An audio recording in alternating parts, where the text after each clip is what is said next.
तो आज हम permutation and combination chapter start करेंगे। तो ये वन शॉट रहेगा। तो ये फिट जी के नोट्स है, तो काफ़ी आपको हेल्पफुल रहेगा जो नेशनल इंस्टीट्यूट है। तो चलो अब स्टार्ट करते हैं। बराबर है कि हाँ सही है। Permutation and combination. परम्यूटेशन होता है अरेंजमेंट, कॉम्बिनेशन होता है सिलेक्शन। तो पहले हम कवर करेंगे कि परम्यूटेशन होता क्या है। तो परम्यूटेशन से पहले हम फंडामेंटल प्रिंसिपल ऑफ काउंटिंग सीखेंगे। तो काउंटिंग क्या होती है? कुछ भी चीज़ को काउंट करना। अब काउंट करने के काफ़ी तरीके हो सकते हैं, जिसके अंदर पहले दो रूल आता है, एडिशन रूल और प्रोडक्ट रूल। पहला तो है addition rule. If job A can be done in M ways and job B can be done in N ways and C is a job which is done only when either A और B is completed. अगर समझ लो कि हमें कोई काम करना है, समझ लो ये रहा, 2 मिनट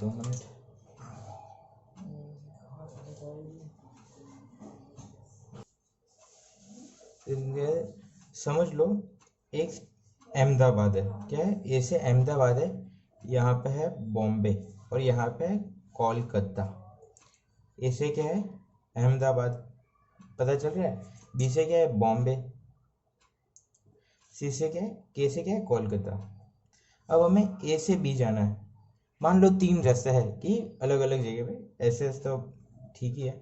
तो पहला क्या मान लेते हैं, P1 रास्ता है, दूसरा है Q1, तीसरा है R1। फिर B से K जाना है, तो B से K जाने के उसके 4 रास्ते हैं। मान लेते हैं K1 के ही मान ले, एक ही बात है, L M और N। पता चल रहा है? अहमदाबाद बॉम्बे कोलकाता। आपको अहमदाबाद से बॉम्बे जाना है तो 3 रास्ते हैं, P1 Q1 R1। 3 रास्ते मतलब पता चल रहा है ना, अलग अलग सिटी से पास हो रहे हैं, वैसे अलग अलग रास्ते है। बॉम्बे है और फिर कोलकाता है। अब मान, अब मैं आपको पूछता हूँ, पहले पूछता हूँ कि अब ए से बी जाने के रास्ते कितने हैं? 3। और बी से के जाने के रास्ते हैं 4। अब देखो इसे, if job A can be done in M ways, एक जॉब है यहाँ से यहाँ तक जाना, वो हम कितने तरीके से कर सकते हैं? 4 तरीके से। और बी से के जाने के रास्ते हैं, देखो, 3 वेज, 4 वेज। सही है। ये जॉब एक है, ये दूसरा जॉब है। अब मैं आपको कहूँ कि आपको बॉम्बे से या तो अहमदाबाद जाना है या तो कोलकाता जाना है, या मतलब और बॉम्बे से या तो अहमदाबाद चले जाओ, समझ लो आपको आईआईटी बॉम्बे मिल गया। फिर कुछ कॉलेज है, एलडी कॉलेज है, निरमा कॉलेज है, वहाँ पे अहमदाबाद है और कोलकाता में कोई कॉलेज है। तो आपको या तो फिर यहाँ पे जाना है या तो यहाँ पे जाना है। तो आपके पास रास्ते कितने हुए? एक तो ये रास्ता है, यहाँ से अहमदाबाद जाओ, यहाँ से जाओ, 3 रास्ते यहाँ पे। और एक यहाँ से कोलकाता जाओ, 3 और 4 7 रास्ते हुए आपके, 7 वे से। हमने क्या किया? 3 + 4 किया। जब हमारे पास और हो, या तो ये करो या तो वो करो, तब हम एडिशन रूल करते हैं। क्या करते हैं? तब हम एडिशन रूल, अगर किसी को नोटबुक में लिखना है तो आप ऐसे लिख सकते हो, if job A can be done in M ways, job A जैसे बी टू ए जाना है हमें, and can be and job B can be done in n ways and C is a job which is done only when either A or B is completed. या तो A या तो B is completed, then number of ways of doing job C is m plus n। वैसे ही है, यहाँ से हम यहाँ पे जाने तो 3 रास्ते और B से के जाने तो 4 रास्ते है। तो कोई भी एक कंप्लीट होना चाहिए, जरूरी नहीं है कि दोनों तो हो नहीं सकते। हमें क्या दे रखा है? और दे रखा है, तो ये है। अब दूसरा आता है प्रोडक्ट रूल। पहले हम स्टेटमेंट पढ़ेंगे, स्टेटमेंट पढ़ने से खुद विजुअलाइज करने की कोशिश करेंगे और फिर मैं समझाऊंगा, जिससे आपका भी थोड़ा दिमाग घिसेगा तो अच्छा रहेगा। If job A can be done in M ways and another job B can be done in N ways and C is a job which is done only when both A and B is completed, then number of ways doing job C is m into n। समझ आ रहा है? नहीं थोड़ा मुश्किल लग रहा है तो चलो इसको एग्जाम्पल से समझते हैं। अब देखो, ए टू बी है, ए टू बी को हम कहते हैं, देख रहा है प्रॉपरली? हाँ, इसे ए टू बी को कहते हैं जॉब ए, और बी टू के को कहते हैं जॉब बी। अब समझ लो, मैं आपको कहता हूँ कि अहमदाबाद से कोलकाता जाना है, तो आपके पास क्या हुआ, आप आपको दोनों काम करना पड़ेगा। ऐसा तो होगा नहीं कि यहाँ पे गए, दोनों ही करना पड़ेगा ना, ये दोनों चीज़ कंप्लीट होगी तभी आप जा पाओगे। समझ लो कि यही रास्ता है, यहाँ तक ही है, तो फिर आपको दोनों कंप्लीट करना पड़ेगा। जब एंड आए, जब दोनों चीज़ करने की हो, तब हम यूज़ करेंगे प्रोडक्ट रूल। तो अब यहाँ से यहाँ तक जाने के रास्ते कितने हैं, एक तो P1 है, देखो इसके जाने के रास्ते कितने हैं, P1 K1। पहले मैं यहाँ से यहाँ आया और फिर यहाँ से यहाँ कोलकाता चला गया। फिर दूसरा क्या है, P1L, फिर क्या है P1M, फिर क्या है P1N। इतने रास्ते हैं हमारे पास ऐसे जाने के लिए। वैसे ही सिमिलरली Q1K दिख रहा है ना, फिर Q1L, Q1M, Q1N। तो समझ आ रहा है, मैं यहाँ से यहाँ गया, फिर मेरे पास चार ऑप्शन है, यहाँ से यहाँ फिर मेरे पास चार ऑप्शन है, यहाँ से यहाँ गया फिर मेरे पास चार ऑप्शन है। तो वैसे R1 का भी पूरा बनेगा हमारे पास। तो ये 4 + 4 + 4 क्या हुआ है, 12 हुए हमारे पास। तुमने जो हमारा 12 आंसर आया वो हम ऐसे भी कर सकते थे, ये कितना है, चार रास्ते, 4 × 3, तो हमारा 12 आंसर आ जाएगा। अब मैं आपको ब्रीफ कर देता हूँ इस पेज के बारे में। फंडामेंटल प्रिंसिपल ऑफ काउंटिंग है ये। इसके अंदर दो तरीके होते हैं, एडिशन रूल, प्रोडक्ट रूल। अगर आपको ऑप्शन दी जाए कि आपको ये करना है या तो ये करना है, और है, और ओ आर पता चल रहा है, और है, तो एडिशन रूल रटना नहीं है, लेकिन भी थोड़ा समझ लो। एडिशन रूल है, तो आप यहाँ से यहाँ गए या तो फिर यहाँ से यहाँ गए, तो आपको क्या करना पड़ेगा, ऐड करना पड़ेगा। या तो चार इससे तो 4 + 3 हो जाएगा। लेकिन अगर आपको A to K जाना है तो आपके पास पूरे सारे रास्ते, आपको 3 × 4 करके 12 रास्ते हैं टोटल। आप ऐसे भी समझते हो, एक रास्ते से आगे चार ऑप्शन पड़ रहे हैं, एक रास्ते से आगे चार ऑप्शन पड़ रहे हैं, वैसे टोटल 3 रास्ते हैं। तो ऐसे समझ लो कि एक रास्ते से अगर चार पड़ रहे हैं तो 3 से कितने पड़ेंगे, 3 × 4 12। ये हमारा एडिशन रूल और प्रोडक्ट रूल। चलो अब आपको एक क्वेश्चन है, ट्राई करिए। A person wants to go from station A to station C via station B. There are 3 routes from A to B and 4 routes from B to C. In how many ways he can travel from A to C? हमने पहले एक बार पढ़ा, अब इसे statement, if a person wants to go from station A to station B, A से B जाना चाहता है, इस ए से सी जाना था वाया स्टेशन बी, तो बीच में बी आ गया। There are 3 routes PQR and 4 routes from A to C, ABCD, सही है। In how many ways you can travel from A to C, कितनी तरीके से वो A to C जाना चाहता है। अब A to C जाना चाहता है तो ऐसा तो है नहीं कि उड़ के जाएगा, ये रास्ते लेने पड़ेंगे उसके पास। तो अब इसे इस रास्ते से जाना है तो इसके पास कितने तरीके हैं जाने के, सर जी पहले तो ये P लेगा, फिर A से जा सकता है, B से जा सकता है, C से जा सकता है, D से जा सकता है, फिर Q लेगा, A से, B से, C से, D से, R लेगा। तो टोटल 12 वेज है जैसे वो जा सकते हैं। पता चल रहा है A to C है इसलिए। चलो अब मैं आपको दूसरा क्वेश्चन पूछ रहा हूँ, यही कंडीशन है। मैंने यहाँ पे इन how many veg he can travel from, हाँ रुको, मैं यहाँ पे पीछे लिखा हुआ है स्टेटमेंट, तो वही को दिखा देता हूँ।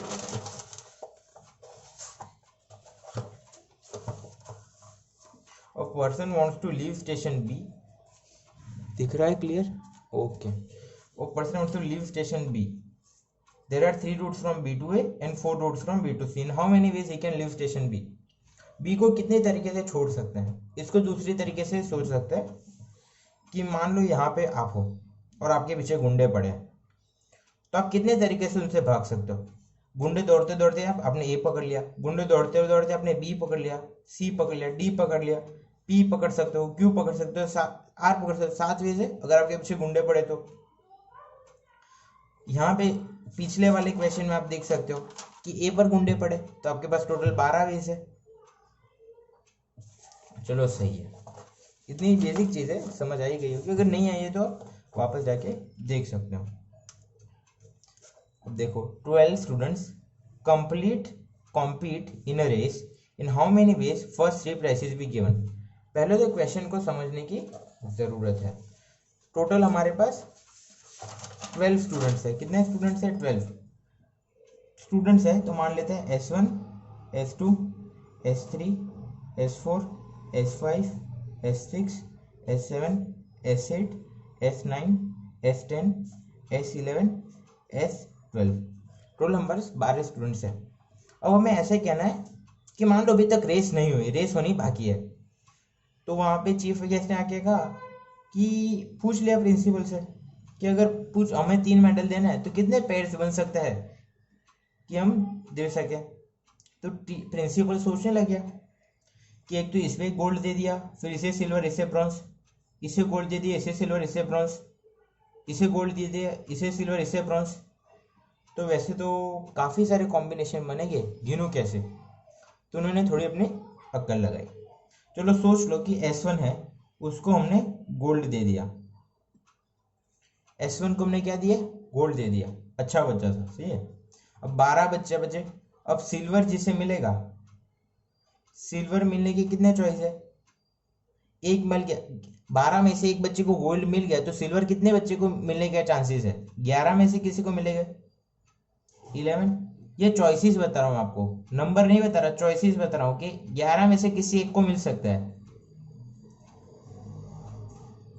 चलो आपको और तरीके से बताता हूँ, समझिए। S2 है, S2 को मान लो सिल्वर मिल गया तो ब्रॉन्ज किससे मिलेगा?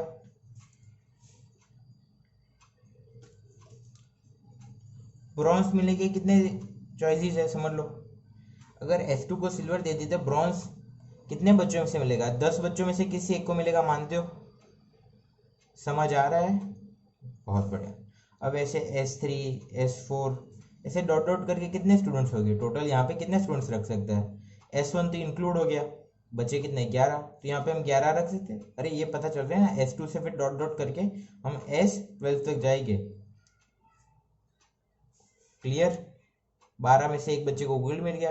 अब यहाँ पे कितने? ब्रॉन्ज 10 हो गए। अब यहाँ पे हमारा कौन सा रूल आएगा? हमें तीनों चीज फुलफिल करनी है, एडिशन रूल या product rule. Sir addition rule तो तब लगाते थे जब हम और का ऑप्शन दे रखा था, और प्रोडक्ट रूल हम तब लगाते हैं जब हमें दोनों चीज फुलफिल करनी है। यहाँ पे हमें तीनों चीज फुलफिल करनी है, गोल्ड भी देना है, सिल्वर भी देना है, ब्रॉन्ज भी देना है, इसलिए हम प्रोडक्ट रूल लगाएंगे। अब देखते हैं कि यहाँ पे 10 चॉइसेस है, समझ रहे हो, और यहाँ पे 11 चॉइसेस है। तो 11 × 10 110 तरीके से मिल सकता है अगर S1 को हम गोल्ड दे तो। S1 को क्या दे? गोल्ड दे दे। अब मान लो वैसे S2 को भी गोल्ड मिल सकता है, S3 को भी गोल्ड मिल सकता है, S4 को भी गोल्ड मिल सकता है, S5 को भी गोल्ड मिल सकता है, वैसे S12 तक को गोल्ड मिल सकता है। तो ऐसे टोटल 12 बच्चे, ऐसे एक पैर 110 की बनी, वैसे 12 बच्चों की 12 × 110 बन जाएगी। ये हमने कैसे सोचा? प्रिंसिपल को पढ़ाई आती नहीं थी, उसने सोचा कि बस ऐसे कुछ कर देते, ऐसे ही होता होगा। मतलब ये क्या है, कोई लेबर इंसान होगा वो ऐसे ढूंढेगा कि जिसे कुछ फॉर्मूला नहीं पता बस, लेकिन होशियार है वो, कि मतलब इतना सोच पा रहा है। लेबर तो नहीं कह सके, ये ना दूसरा तरीका। मान लो कि S1 हमने किसी को दे दिया, गोल्ड दे दिया S1 को, सिल्वर जिसे मिलेगा उसके कितने चॉइसेस है? कितने बच्चों में से सिल्वर एक को मिलेगा? 11 में से किसी एक को मिलेगा। और ब्रॉन्ज किस में से मिलेगा? कोई 10 में से एक को मिलेगा। समझ आ रहे हो? टोटल 12 बच्चे थे, उसमें से एक को गोल्ड दे दिया, 12 में से एक को गोल्ड मिला, तो 11 में से एक को सिल्वर मिलेगा और 10 में से एक को ब्रॉन्ज मिलेगा। अब S1, S2, S12 है, तो 12 × 11 × 10 ये है। अब मैं आपको सबसे छोटी ट्रिक बताऊं, सबसे छोटी ट्रिक। पता है ऐसा स्टैंड होता था किसका, मतलब ऐसे करके स्कूल कंपटीशन में देखा होगा, first prize, second prize, third prize, मतलब ऐसे थोड़ा भेदभाव रखते हैं ऊपर नीचे का।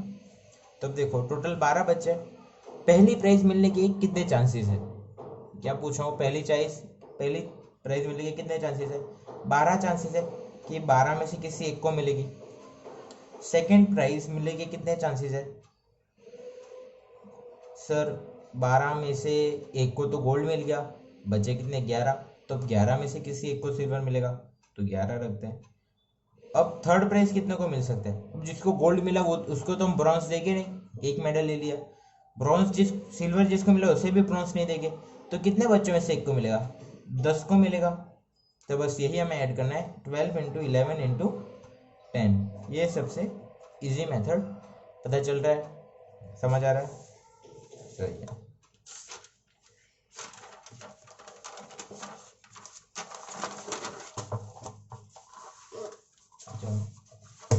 चलो पहले सब ट्राई करो, क्वेश्चन दिए रखा है। वीडियो पॉज कर देना वरना काफ़ी लंबा हो जाएगा, मैं पॉज करना स्टार्ट किया तो। Given seven flags of different colors, how many different signals can be generated if a signal requires the use of two flags one below another? मान लो आपको ऐसे 7 फ्लैग दिए गए हैं, F1 कोई एक कलर है, दूसरा F2 है, दिख रहा है क्लियर? 2 मिनट। सही है, सही है।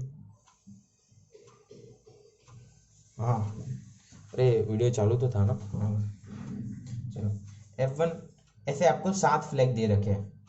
आपको क्या कहा है पता है कि हम कितने तरीके से फ्लैग बना सकते हैं? ऐसे F1 नीचे F2 रख दिया, वैसे करके ऐसे नीचे ऐसे करके कितने बना सकते हैं? तो मानो हर बार वो फ्लैग कैसे बनाते हैं? ऐसे करके, एक झंडा यहाँ पे और दूसरा नीचे। अब टोटल कितने? 7 फ्लैग्स है। सबसे पहले हमने फ्लैग बनाना स्टार्ट किया, समझिए, फ्लैग बनाने में स्टार्ट किया, तो ऊपर हमने फ्लैग रखना स्टार्ट किया। तो ऊपर जो हम फ्लैग रखेंगे उसके कितने चांसेस है? सर हम पहला फ्लैग रख रहे हैं तो हमारे सामने 7 फ्लैग पड़े होंगे, तो उसमें से कोई भी एक उठा सकते हैं, तो हमारे पास चांसेस कितना है? चांसेस है 7, चांसेस 7 है। अब हमारे पास 7 फ्लैग पड़े थे, उसमें से हमने एक तो उठा लिया, बचे कितने? 6। तो नीचे चांसेस कितना है? 6। तो 7 इंटू 6 इज इक्वल टू 42।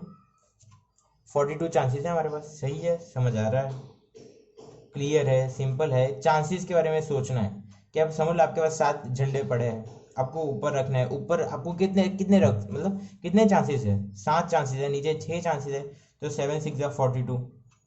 अगर वैसे समझना तो ये तो आपको फॉर्मूला जैसा लग रहा होगा, तो आप ऐसे समझ लो कि मैंने F1 रखा, सॉरी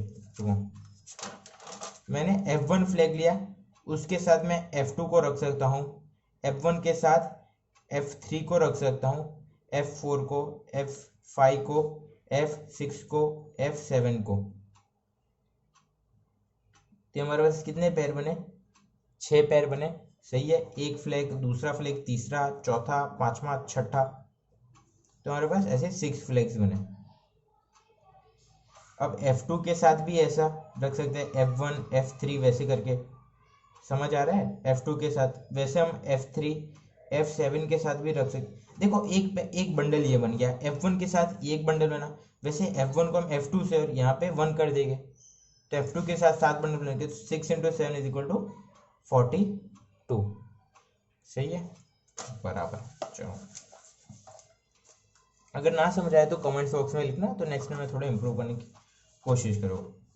अब नेक्स्ट है, how many 3 digit numbers can be formed by using 1 2 3 5 8 without repetition of digits? Digits हमें रिपीट नहीं करने, 3 डिजिट्स बनाने।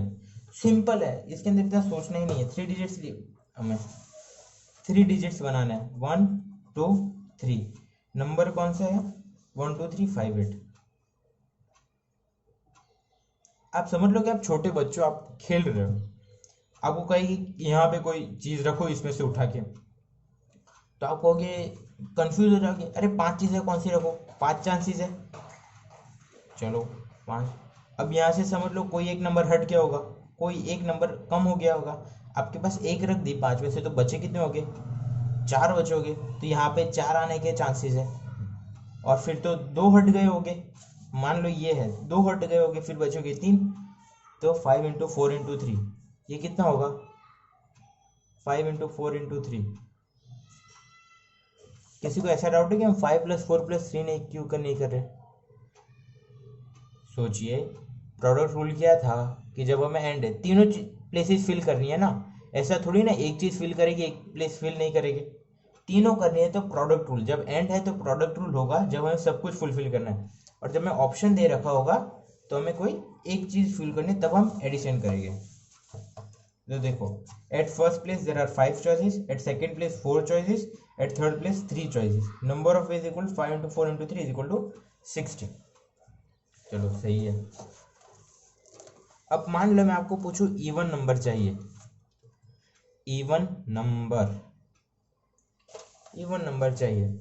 अब देखो, कोई भी इतना दिमाग मत दौड़ाओ कि इवन नंबर के ऊपर कैसे जाएंगे। होता है क्या, दिमाग वहां पे ही हमारा बंद हो जाता है कि इवन नंबर पे, वो गलत बात है। इवन नंबर क्या होता है? जिसके पीछे इवन डिजिट हो। 1 2 3 5 8, इसमें से इवन डिजिट कौन सी है? लास्ट में इवन डिजिट होनी चाहिए, तो लास्ट से भरना चालू करके 2 होगी, 2 चॉइसेस है, 2 चॉइसेस, लेकिन रखेंगे तो एक ही ना। सही है। यहाँ पे कितनी चॉइस रहेगी हमारे पास? सर देखो, 2 तो हो गई, एक चला गया, बचा कितने? 4 बचे। 2 चले गए, बचे कितने? 3। पता चल रहा है 2 डिजिट भरी गई, कितने नंबर बचेंगे हमारे पास? 3 डिजिट बचेंगे। मान लो एक नंबर हमने उठा लिया, बचे कितने? 4। 2 नंबर उठा लिया, एक नंबर यहाँ पे रख दिया तो एक कम हो जाएगा, फिर 2 नंबर रख दिया, 3 हो जाएगा। तो 4 इंटू 3 इंटू 2 क्या होगा? 24 होगा। बहुत ही आसान है। चलो नेक्स्ट क्वेश्चन देखो। How many 4 digits can be found by using the digit 0 1 2 4 5 8 if repetition is not allowed? Second, repetition is allowed. 4 digits number हमें बनाने हैं, 0 1 2 4 5 8। तो ध्यान रख के बनाओ। पॉज कर दो वीडियो। चलो पॉज अब कर दिया सॉल्व। तो मैक्सिमम स्टूडेंट ने जो गलती करी होगी मैं आपको पहले से बता देता हूँ कि जो 0 है उसको भी लास्ट प्लेस, उसको फर्स्ट प्लेस पे रख दिया होगा। सोचा नहीं होगा कि 0 जब फर्स्ट प्लेस पे आएगा तो वो वर्ड 4 डिजिट होगा ही नहीं, 3 डिजिट हो जाएगा।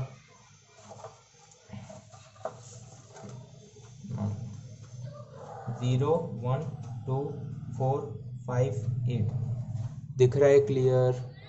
ओ चलो, 0 1 2 4 5 8 कितने डिजिट? 1 2 3 4। पहले हम देखते हैं repetition is allowed, sorry repetition is not allowed. Repetition allowed नहीं है इसलिए बराबर है। तो पहली डिजिट से बढ़ना स्टार्ट करते हैं, 1 2 3 4। क्या आएगा यहाँ पे? कितने चांसेस है हमारे पास? छोटा बच्चे से भी पता है कि यहाँ पे 0 रख दिया तो 3 डिजिट नंबर हो जाएगा, 5 डिजिट 6 डिजिट ने सॉरी 5 डिजिट नंबर हो जाएगा। तो यहाँ पे सिर्फ समझेगा कि 5 ही चॉइसेस है। सही है। अब हमारे पास कितनी चॉइसेस है? यहाँ पे 0 आ सकता है, तो 6 नंबर से उसमें से एक चला गया, बचे कितने? 5 बचे। 2 डिजिट चले गए, 6 में से 2 डिजिट चले गए, बचे कितने? 4। 6 में से 3 चले गए, बचे कितने? 3। तो इनको मल्टीप्लाई कर दो, क्या आया बताओ? 4 6 12, 12 5 60, 60 5 300। ये हमारा 300 आ गया। बहुत बढ़िया। अब देखो रिपीटेशन इज अलाउड, ध्यान से समझना क्या है कॉन्सेप्ट। रिपीटेशन इज अलाउड, तो रिपीटेशन अलाउड है मतलब 2 को हम 2 2 2 2 2, हम यहाँ पे क्या करते हैं?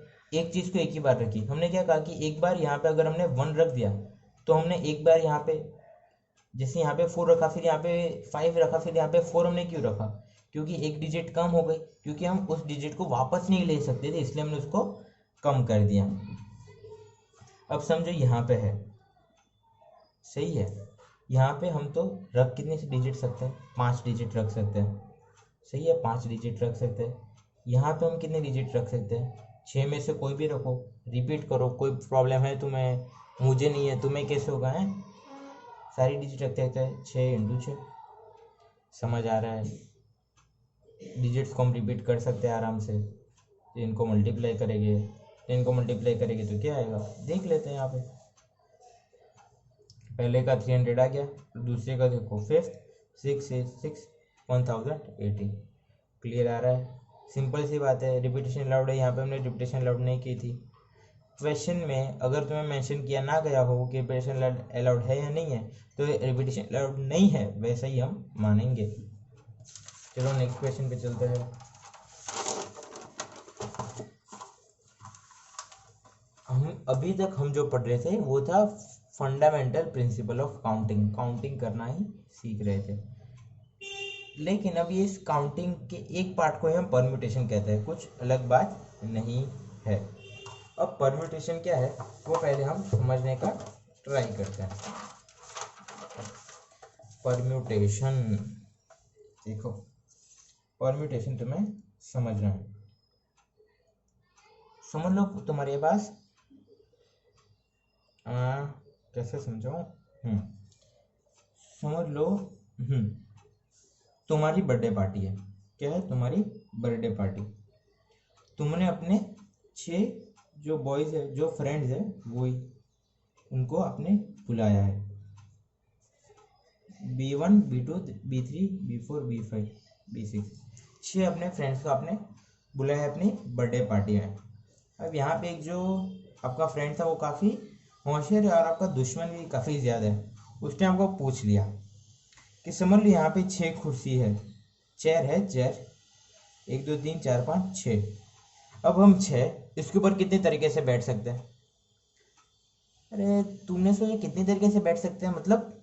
तो उसने समझाया, देखो मैं यहाँ B1 को यहाँ पे बिठा दिया, B2 यहाँ पे, B3 यहाँ पे, B4 यहाँ पे, B3 B5 यहाँ पे बैठ गया, B6 यहाँ पे बैठ गया। सब अलग अलग अलग अलग अलग कितनी तरीके से बैठ सकते हैं। तुमको ये मजाक कर रहे हो? पढ़ा है कि नहीं पढ़ा? लेकिन तुमने पढ़ा होगा, ये आगे की बर्थडे पार्टी में किसी ने पूछ लिया तो तुम्हें कोई प्रॉब्लम नहीं होगा। तो हम सोचते हैं कि इसको कितने तरीके से कर सकते हैं। सिंपल जो हमने पढ़ा था वो ही करना है, कितने तरीके से रख सकते हैं। पहले भी हमने अरेंजमेंट ही की थी। पहले हमने क्या किया था, 1 2 3 4 5 8 ऐसे नंबर थे हमारे पास। समझ लो तुम्हारे बच्चे जो फ्रेंड है, भाई बच्चे फ्रेंड है, B1 B2 B3, सिर्फ इसको डिनोट कर दिया। और मैंने आपको ये पूछा कि इसको कितने तरीके से रख सकता है, तो आपने कहा पहले के लिए 6 चॉइस 5 ऐसे अलग अलग रखे। इसी को तो अरेंजमेंट कहते हैं ना। कितने तरीके से 4 डिजिट, तो कितने तरीके से अलग अलग प्लेस करे और हमारे कितने नंबर बनेंगे। वैसे ये भी है हमारा अरेंजमेंट। हाँ चलो, समझ आ रहा है? मैं थोड़ी स्पीड में तो नहीं जा रहा। तो पहले तो है 6 बंदे, तो 6, तो यहाँ पे 6 रख सकते हो। पहले के लिए, पहली कुर्सी के लिए 6 चॉइसेस है, दूसरे के लिए 5 चॉइसेस है, 4 चॉइसेस, 3 चॉइसेस, 2 चॉइसेस, 1 चॉइसेस, ये चॉइसेस रहेगी हमारे पास।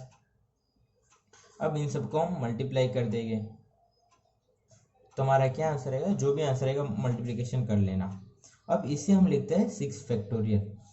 क्या लिखते हैं? 6 फैक्टोरियल। 6 फैक्टोरियल, फैक्टोरियल का मतलब है 6 into 5 into 4 into 3 into 2 into 1 तक हम मल्टीप्लिकेशन करते रहते हैं, उसे कहते हैं फैक्टोरियल। 1 तक हो, पूरा कंटिन्यूस हो, बीच में कोई गैप नहीं होनी चाहिए, उसे हम कहेंगे फैक्टोरियल। चलो सही है। चलो अब डेरिवेशन तो जैसा कुछ नहीं है, लेकिन अब इसको डेरिवेशन है, लेकिन मैं आपको उसको अलग तरीके से पढ़ाता हूँ। वह पता है हमें 4 डिजिट भरनी थी, तो मान लो हमारा 6 इंटू 5 4 इंटू 2 आ गया। क्या आ गया? 6 5 4 इंटू 3 आ गया।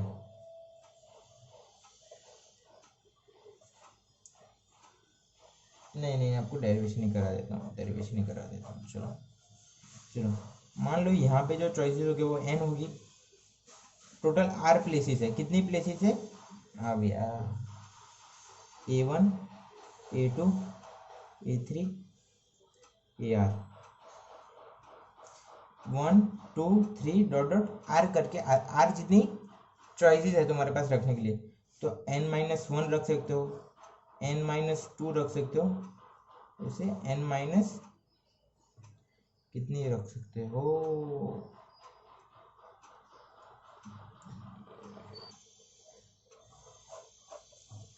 हमारी मान लो 6 है, 1 2 3 4 5 6, 6 नहीं r तक है। 1 ये प्लेस का नाम है, first second third dot dot करके r प्लेसेस है हमारे पास। फर्स्ट के ऊपर तो n ऑब्जेक्ट्स के चांसेस है, दूसरे जगह पर n-1 के चांसेस है, n-2 ऑब्जेक्ट्स के चांसेस है। तो यहाँ पे कितने चांसेस रहेंगे? अब n-2 है थर्ड पोजीशन पे, तो हम इसे ऐसा लिख सकते हैं n-3 + 1। ये r है, हमने n-3 + 1 -2 हो जाएगा। ये n-2 + 1, समझ आ रहा है, पता चल रहा है। ये हो जाएगा n minus one plus one, plus one हो रहा है, प्लस वन हो रहा है, n आ रहा है, और ये जो नीचे हमारा पोजीशन ऑफ जो पोजीशन है वो ऊपर आ रहा है, तो ये क्या हो जाएगा n minus R plus one हो जाएगा। समझ रहे हो? इसके ऊपर हम क्या कर रहे थे, 6 इंटू 5 इंटू 4 इंटू 3 इंटू 2 1 जो था वो कर रहे थे।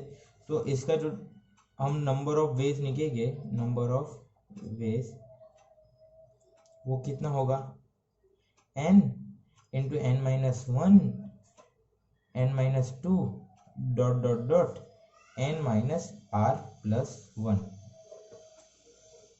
मानते हो सही है? जानता हूँ लेकिन मानता नहीं है। चलो फिर दूसरा क्या होगा, हमने ऊपर नीचे मल्टीप्लाई किया है, कहीं से आ नहीं गया है, ऊपर नीचे मल्टीप्लाई किया है, माइनस वन मतलब ऐसे n minus R minus one n minus R minus two, और वैसे करके वन तक, देख रहे हैं वन तक ऐसे जा रहा है। वैसे ही नीचे हमने मल्टीप्लाई कर दिया, देखो ऊपर जो ना दिख रहा है वही हमने नीचे लिखा है, जो मल्टीप्लाई किया है वो n minus R minus one n minus R minus two dot dot करके वन। मैंने क्या सिखाया था आपको कि ये जो है ये क्या हो गया पूरा, ये क्या हो गया n इंटू मल्टीप्लाई करके वन तक जा रहा है, क्या हो गया 6 इंटू मल्टीप्लाई करके वन तक जा रहा है। इसको क्या कहते हैं, जब तक वन तक हमारा कंटिन्यूअस मल्टीप्लिकेशन हो कॉन्जिक्यूटिव नंबर्स का। देखो n minus one n minus two n minus R plus one, फिर उसके अंदर माइनस वन इसलिए n minus R minus one, उसके अंदर माइनस वन इसलिए n minus R minus one, उसके अंदर माइनस वन इसलिए n minus R minus two, और ऐसे वन तक जा रहा है, डिवाइडेड बाई वही जो ऊपर मल्टीप्लाई किया वो नीचे n minus R minus one. इसको लिखने का तरीका क्या होता है, n factorial upon n minus R factorial. तो हमने क्या किया, ये जो हम मल्टीप्लिकेशन करते थे उसको सिर्फ एक फॉर्म में लिख दिया। अब उसे हम डिनोट कैसे करते हैं, अरेंजमेंट की है ना, कितने तरीके से अरेंजमेंट कर सकते हैं उसका फॉर्मूला है n factorial upon n minus R factorial. क्या है, कितनी तरीके से हम किसी चीज का अरेंजमेंट कर सकते हैं जहां पे हमारे पास n डिफरेंट ऑब्जेक्ट्स हो और r हमारे पास उसकी प्लेसेस हो, तो वो होगा n p r। मानते हो सही है? अब हम नेक्स्ट पे जाते हैं। एक थोड़ी बेसिक चीज है जो n factorial n into n minus one factorial, ये समझ आ रही है आपको? देखो n into N minus one n minus two n minus three वैसे लिख सकते थे, n को हमने अलग कर दिया, n माइनस वन फैक्टोरियल लिख दिया, इन दोनों को मल्टीप्लाई करेंगे तो हमारा n फैक्टोरियल ही आ जाएगा। वैसे ही जीरो फैक्टोरियल है तो सही है, तो इसको हम वन लिख सकते हैं, क्यों, n फैक्टोरियल को n minus one factorial into n होता है, हमने n को वन रख दिया, तो one factorial is equal to zero factorial into one, therefore zero factorial is equal to one. पता चला कैसे zero factorial is equal to one है? क्लियर है? बहुत बढ़िया। सोचना, अगर बीच में वीडियो स्टॉप करके सोचना कोई बुरी बात नहीं है, सोचना चाहिए अगर आपको डिफिकल्टी फेस हो रही है तो। बस यही है। अब देखो NPN है, देखो यहाँ पे मैं आपको दिखाता हूँ यही चीज़। देखो ये NPR समझ गया ना, NPR कैसे लिखना है। अब यहाँ पे हमारे 6 डिस्टिंक्ट ऑब्जेक्ट्स है, इसे n कहेंगे, और 6 प्लेसेस है, तो हमारा आंसर क्या है, 6 चीज़ें है, 6 जगह है, और आंसर भी क्या है, क्या 6 फैक्टोरियल। ये हमारे 6 ऑब्जेक्ट्स है, ये हमारी 6 प्लेसेस है, और ये हमारी 6 फैक्टोरियल नंबर ऑफ वेज है। वैसे ही NPN, जब number of places is equal to number of objects, जिससे हम क्या लिखेंगे, n factorial upon n minus n factorial is equal to n factorial upon zero factorial is equal to n factorial. सही है? बहुत बढ़िया। चलो अब हम देखते हैं ये क्वेश्चन। अभी तक हमने बड़ा था, अब ये भी देख लेते हैं। देखो भाई, ट्राई करना खुद, खाते खाते देखो, मतलब ऐसे, मतलब तुम लोग टाइम बचा के देखना ऐसे, मतलब खाते खाते टीवी देख रहे हो तो बजे ये लेक्चर देखो जिससे तुम्हारा टाइम भी बचे। How many 4 letter words can be formed with और without meaning can be formed out of the letters in the word logarithm if repetition is not allowed। तो repetition allowed नहीं है। logarithm टोटल वर्ड्स कितने हैं? 9 है। कुछ repeat हो रहा है अंदर, देखो, एल एक बार, ओ एक बार, जी एक बार। जो हमने पहले फॉर्मूले लिखा था उसके अंदर क्या था? एन डिस्टिंक्ट ऑब्जेक्ट्स है, तो यहाँ पे ये 9 डिस्टिंक्ट ऑब्जेक्ट्स है, तो नंबर ऑफ अरेंजमेंट क्या होगा? 9p4 होगा। 9p4 होगा ना बेस? अरे 9 ऑब्जेक्ट्स है, एन की जगह पे 9 रखा, 4 जगह बची है, 9p4 रखा, इज इक्वल टू क्या होगा? n factorial upon n minus R factorial, 9 factorial upon 9 minus 4 factorial, तो 9 फैक्टोरियल बाई 5 फैक्टोरियल।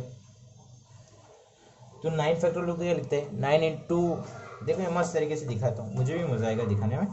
9 फैक्टोरियल, अरे यार, 9 factorial upon 5 factorial is equal to 9 into 8 into 7 into 6 dot dot dot upon 5 into 4 into 3 into 1। ये कहाँ तक जाएगा? Into 5 into 4 into 3 into 2 into 1 जाएगा, 2 into 1 जाएगा, तो सिंपली एक कट कर दो। समझ आ रहा है? तो 9 into 8 into 7 into 6, 7 6 42, 9 8 72, 72 into 42 is equal to 3024। समझ आ रहा है? एनपीआर फॉर्मूला है N factorial upon N minus R factorial, N distinct objects R is places. अब मैं आपको पूछता हूं, चलो, 3 बच्चे हैं और 7 चेयर्स है, अब इसको कितने तरीके से बिठाएंगे? डिस्टिंक्ट ऑब्जेक्ट 3 है, सॉरी मैं कह रहा हूँ 3 बच्चे को 7 चेयर पे बिठाना है, कैसे बिठाओगे? आप तो कहोगे सर हम तो यूज करेंगे एनपीआर का फॉर्मूला, तो वो आ जाएगा हमारा 3 factorial upon 3 minus 7 factorial. Sir ये तो गलत हो गया, एन की वैल्यू तो हमारी बड़ी होनी चाहिए। अब देखो इसको हम अलग तरीके से, काफी सोचना, वो फॉर्मूला कैसे यूज करके दिखाता हूँ। इसके अंदर खाली सिर्फ हमें सोचना चेंज करना है कि 7 कुर्सी है, समझो 6 6 3 बॉयज है, अब हम सब कुर्सी लाके उनको टच कर देंगे। पहली कुर्सी लाको हमने उसको टच कर दी, फिर छठी कुर्सी लाके टच कर दी,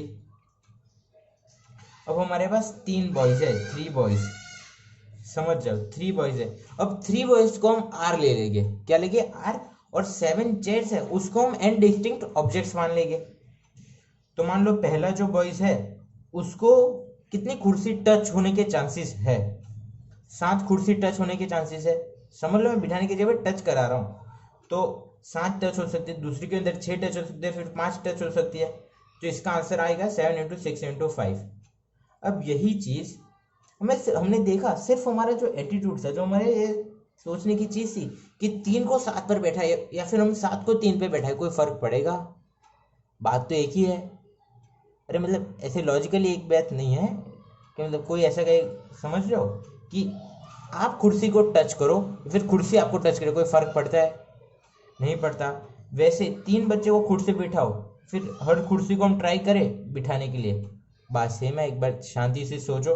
अब सोचो ये है, अब क्या चाकू तरबूजे पे गिरे या फिर तरबूजा चाकू पे गिरे, बात तो एक ही है ना। वैसे इस तरीके से हम इसे क्या लिखेंगे? 7p3 लिखेंगे, तो 7 फैक्टोरियल अपॉन 7 माइनस 3 फैक्टोरियल, ये क्या होगा? 7 फैक्टोरियल अपॉन 5 फैक्टोरियल, तो ये क्या होगा? 7 into 6, sorry 4 factorial, 7 into 6 into 5 होगा। हमने जो हमारे आसान तरीके सोच के किया 7 इंटू 6 इंटू 5 और 7 इंटू 6 इंटू 5, आंसर सेम आए।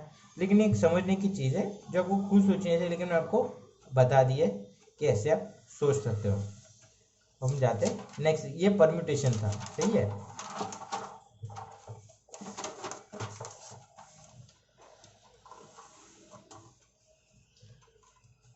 अब रिपीटेशन अलाउड है। अब रिपीटेशन अलाउड है तो बहुत ही आसान तरीका है। अरे सोचना नहीं है, कॉपी नहीं करनी। पहली बात, सबसे इंपॉर्टेंट चीज़ है प्रोबेबिलिटी में कि हमें रट्टा नहीं मारना है। रट्टा मार के आंसर तुम्हारे आ जाएंगे, लेकिन जो अच्छे सवाल है वो आपसे नहीं बनेंगे। जब इतनी अच्छी तरीके से समझा रहा हूँ, जिसको समझ आ रहा है उसके लिए, तो फिर आपको रट्टा नहीं मारना चाहिए, ध्यान से समझना चाहिए। मान लो आपके पास 6 जगह है। सॉरी, क्या समझाओ, कैसे कैसे कैसे कैसे कैसे कैसे समझाऊँ। मान लो आपके पास B1 B2 बी सॉरी, बच्चे कैसे रखते हैं, डिजिट है 1 2 4 5 6, जगह है आपके पास 3। रिपीटेशन अलाउड है, 4 4 4 5 5 5 6 6 रिपीट हो सकते हैं। फिर यहाँ पे आने की चांसेस कितने हैं, हमारे पास 5 है। यहाँ पे आने के चांसेस कितने हैं, 5 है। यहाँ पे आने के चांसेस कितने हैं, 5 है। यहाँ पे हमारे टोटल डिस्टिंक्ट ऑब्जेक्ट्स कितने हैं, n इज इक्वल टू 5 है, r इज इक्वल टू कितना है, 3 है, पोजीशन 3 है। अब हमें नंबर ऑफ वेज निकालना है, नंबर ऑफ वेज, तो कितना आएगा, 5 क्यूब आएगा, तो is equal to n raise to r लिख सकते हैं। For each place we have n choices, total number of choices is equal to n into n into n into r times is equal to n raised to r। समझ आ रहा है, clear है, easy है। एक बार आराम से 2 minute सोचो। अभी तक जो पढ़ा, फंडामेंटल काउंटिंग, ये फॉर्मूले अभी तक तुम आसानी जा रहे। पॉज करके सोचो भाई, तुमने तो सोच रखा है। चलो परम्यूटेशन आते हैं। परम्यूटेशन में है when the things are not all different। हमने क्या माना, पहले हम क्या मानते थे, n डिस्टिंक्ट ऑब्जेक्ट्स है। अब मान लो कि n डिस्टिंक्ट ऑब्जेक्ट्स नहीं है, the number of permutation that can be formed using n objects, यहाँ पे रीड करो, out of which p are identical, q are identical and r are identical and of third kind and rest are different is equal to n factorial upon p factorial into q factorial into r factorial. अब हम आपको इसको example से समझाएंगे, सही है। चलो चलो मैंने मान लिया, ये स्टार्ट करते हैं। अब मान लो ये है A B B B C C C D 4 C, अरे A B B B B B. अब अपने पहले जो पढ़ा था वो तो डिस्टिंक्ट ऑब्जेक्ट्स के लिए था, लेकिन ये क्या, ये तो ऑब्जेक्ट्स रिपीट हो रहा है। तो आप पूछोगे सर इससे क्या फ़र्क पड़ता है कि रिपीट हो रहा है, तो आपको समझाएंगे बेझिझक। मान लो मान लो डिस्टिंक्ट ऑब्जेक्ट्स है, तो इनको अरेंज करने के लिए कितने चांसेस है हमारे पास। मान लो ये डिस्टिंक्ट ऑब्जेक्ट्स है, तो इसको अरेंज करने के लिए कितने चांसेस है, सॉरी, हाँ यार, very sorry, A B C D 4 objects मान लो, इसको आपको आपस में हिला हिला के रखने। 4 ही प्लेसेस है, 4 प्लेसेस है, 4 ऑब्जेक्ट है, एन पी एन होता है एन फैक्टोरियल, तो 4 फैक्टोरियल। इतने चेजेस में हम घुमा के रखते थे जब हम ये डिफरेंट है। इफ अब ये जो 4 डिफरेंट है, तो इसको 4 फैक्टोरियल, यानी कितने तरीके से कह सकते हैं, 24 तरीके से इसको ये चेंज करके रखेंगे। ये चेंज कितना होगा मैं आपको बताता हूँ। मान लो ए बी को हमने कांस्टेंट रखा, यहाँ पे रखा, तो सी डी होगा, ए बी डी सी होगा, सही। ये अलग है ना, ये अलग है कि नहीं है। If C is equal to D then C is equal to 2। C is equal to 2 मतलब 2 नहीं है, वैल्यू सी नहीं है, हमारे पास 2 सी हो गए, देयर आर 2 सीज, 2 सी हो जाएगा ना if D is equal to C. If C not equal to D नहीं है, डिस्टिंक्ट है, तो ये चांसेस रहेगा। अगर C is equal to D है तो डी की जगह पे सी रख दो, तो ए बी सी सी हो जाएगा और ए बी सी सी हो जाएगा। जब इसे लग रहा है कि अलग है, आपको क्या लग रहा है कि ये फॉर्मूला लगाएगी तो ये आ जाएगा, लेकिन ये तो रिपीट ही हो गया ना। क्या हो गया, ये रिपीट हो गया, मतलब ये एक चीज़ को दो बार गिनेगा, एक चीज़ को दो बार गिनेगा, तो हर जो हमारे ऐसे चांसेस है वो क्या होते रहेंगे, डबल होते रहेंगे। समझ रहे हो?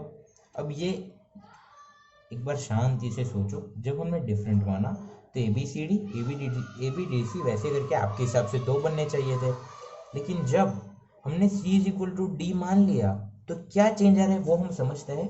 जब हम डी की जगह पे सी रखते हैं ए बी सी सी, और यहाँ पे भी डी की जगह पे जब सी रखते हैं तो ये दोनों इक्वल हो जा रहे हैं। तो हम एक चीज़ को दो बार काउंट कर रहे हैं जो हमें करनी नहीं चाहिए, तो वो हमारी गलती हुई। एक और एग्जांपल देता हूँ, जैसे मान लो डी ए सी बी, सही है, और सी ए डी बी। अब यहाँ पे हमने सी इक्वल टू डी रख दिया तो क्या सी ए सी बी हो जाएगा, और सी ए सी बी, ये दोनों सेम ही है, लेकिन हमने क्या कर दिया, इनको डबल टाइम गिन लिया। डबल टाइम क्यों गिनने में आ रहा है पता चल रहा है थोड़ा, क्योंकि हमने सी को क्या ले रखा है, दो बार ले रखा है इसलिए। चलो, तो नंबर ऑफ वेज कितने, 4 फैक्टोरियल वेज होने चाहिए थे, लेकिन नहीं होंगे। क्यों? क्योंकि ये रिपीट हो रहे हैं। तो हम इसको करेंगे, जब एक ही चीज को दो बार दिखा रहा है तो हमें ओरिजिनल नंबर ऑफ चीजेस चाहिए, तो हम कैसे ढूंढेंगे, उसको दो से डिवाइड कर देंगे तो एक ऑलवेज कट हो जाएगा, दो से डिवाइड कर देंगे तो एक कट हो जाएगा, एक ही बार गिनेगा, तो अपॉन 2 कर देंगे। समझ आ रहा है? तो ये जो आंसर आएगा 12 आएगा, आधा हो गया। समझ आ रहा है?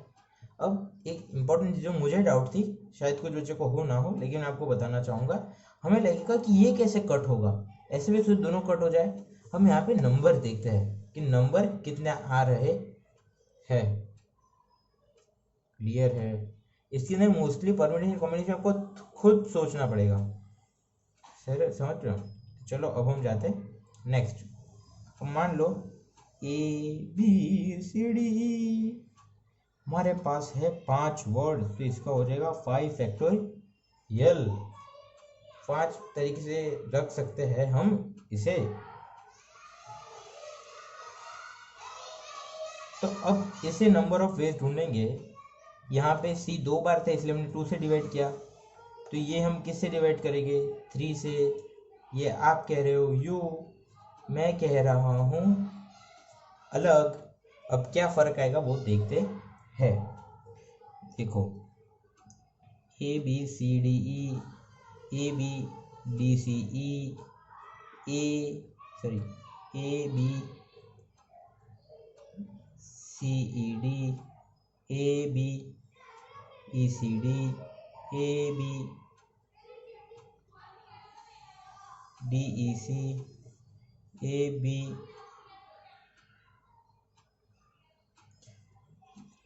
हाँ ई डी सी। देखो ए बी यहाँ पे कॉमन है, ये 3 जो है ये हमने डिस्टिंक्ट है तब, अगर D is equal to E is equal to C होता, तीनों क्या होता है सेम। मैंने आपको समझाया ना कि मान लो 3 सिमिलर थे, सी 3 बार होता, डिस्टिंक्ट होते तो ये चीज़ बनती, लेकिन जब सी क्या है ऐसे, ये तीनों सी है, ये क्या है सी है, तो वैसे किए सी, तो ये जो सारे लिखे हैं हमने C D D C D C, मतलब जो भी लिखा है वो सब कुछ एक को ही रिप्रेजेंट करेंगे। सही कह रहा हूँ मैं? हमने 3 को अरेंज किया है, 3 को अरेंज किया है, सी कितने 3 बार है, 3 को हमने अरेंज किया है, 3 को हमने क्या किया अरेंज किया, तो ये क्या है 3 फैक्टोरियल है, 3 इज इक्वल टू 6। तो यहाँ पे ये जो 6 नंबर है वो हमें सिर्फ एक को ही डिनोट करते हैं। यहाँ पे जो 6 हमने अलग अलग बनेगी अगर जब वो डिस्टिंक्ट होते तो, लेकिन जब 3 सिमिलर है तो वो सिर्फ ये 6 हमारे एक को डिनोट करते हैं, इसलिए हम 5 फैक्टोरियल को 6 से डिवाइड करेंगे, और 6 को हम क्या ले सकते हैं 3 फैक्टोरियल। अब ये हमारा 6 ही क्यों आया, क्योंकि हम सी डी ई है, 3 चीज को हम कितने तरीके से ये कर सकते हैं, अलट पलट अरेंजमेंट कर सकते हैं हम 3 फैक्टोरियल वेज में, इसलिए 5 फैक्टोरियल अपन 3 फैक्टोरियल। अब मान लो तुम्हें कोई दूसरा डिजिट मिले ए बी सी सी सी सी, तो ये कितना होगा 5 6 factorial n equal to 6 factorial upon 4 factorial, ये आ जाएगा। बहुत बढ़िया। अब हम आपको ऐसा कहते हैं double A triple B triple C, 4 और 3 कितने हुए 7, 7 और 2 कितने 9 फैक्टोरियल, 9 फैक्टोरियल टोटल वेज है। अब इसको हम आपस में कितनी बार अरेंज कर सकते हैं 4 फैक्टोरियल में, ये दिखाओ। बी को कितनी बार अरेंज कर सकते हैं। अब ये प्रॉब्लम क्या, इसको अरेंज करेंगे ना तो मिलेगा एक ही, तो इसको हम जो टोटल वेज है उससे डिवाइड करेंगे तो हमें 6 का 1 मिलेगा, समझ रहे हो। या फिर इसके अंदर हमें 1 मिलेगा जो हमें डिफरेंट होगा, डिस्टिंक्ट हो गया। तो इसको कितने तरीके से 3 फैक्टोरियल, इसको कितने 2 फैक्टोरियल, ये हमारा आ जाएगा आंसर। देखो जो बच्चे अगर क्लासेस ना चले हो, नोट्स ना हो अच्छे, तो यहाँ से वो कॉपी कर सकते हैं, फोटो स्क्रीनशॉट खींच लेना, सही है। ये है द नंबर ऑफ, देखो A B B C C C C C D E F is number of arrangement क्या होगा। हाँ ये समझ गए। 13 फैक्टोरियल, टोटल 13 नंबर है, 13 फैक्टोरियल। ए कितने बार आ रहा है 2 बार, बी कितने बार है 3 फैक्टोरियल, सी कितने बार है 5 और 5 फैक्टोरियल, डी कितने बार है 1 इंटू 1, ई कितने बार 1 इंटू 1, एफ कितने बार है 1 बार इंटू 1।